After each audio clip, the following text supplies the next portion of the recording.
Jatend piny Kenya William Ruto kuom thuolo machielo otengo wi kweth maketo sirkal tesre. Kowacho ni jotelogo onge gi agenda manyalo loko piny Kenya. Kano wuoyo e kaunti ma Kisii e kinde mano yuore nyasi mar hingo higni 11 mar kanisa mar Gospel Embassy Church mabende nitiere kaunti ma Kisii. Ruto owacho ni kweth maketo sirkal tesre nyayo siasa mar pogo oganda, ranyisi ni gionge paro maliw manyalo kelo lokruok ne jo Kenya. Ruto manoten gi jotelo masiro sirkal e gwenge mag Gusii okwayo jo ohala mondo wuoth kode e twech achiel ka osingo mano mar chwalo chenro mopogore opogore mag dongruok kaka gero peini, chirni manyasani kod ute manyasani. Mzuri wakati tuna mamlaka juu. Faith enters you. They are being challenged bitterly that we should be moving around and insulting you, not offering alternative leadership. We should be moving around kuongea tu siasa ya matusi na kukuambia sijui nini, kukuita majina left, right and center.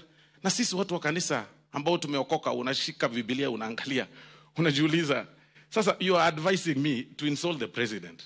There can only be one president in Kenya at a particular point in time. There can never be two. I want to thank you because you make promises and you keep them.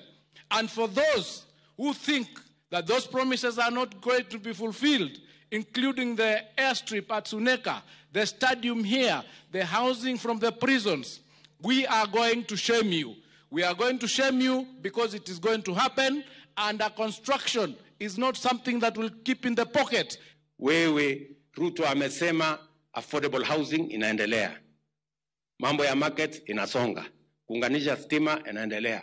Barabara inaendelea. Walimu tumeajiri. Mambo ya afya tunaendelea. Yako wewe ni gani? Usimangamange tu hapa ukisema one time, Kasongo, must go. Hiyo ni ujinga.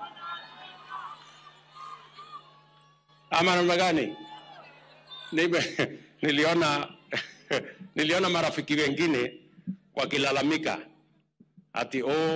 ati wananchi wamesema ati hawana akili. Sasa mimi nataka niwaulize, okay? Tuseme mko na akili. Si mtuonyeshe basi. Hii akili mko naye, mtuambie. Mtueleze sera yenu kama kweli mko na akili. Kama hamuna sera, hamuna mpango, hamuna agenda, alafu mnatuambia ati mko na akili. Akili yenu ni ya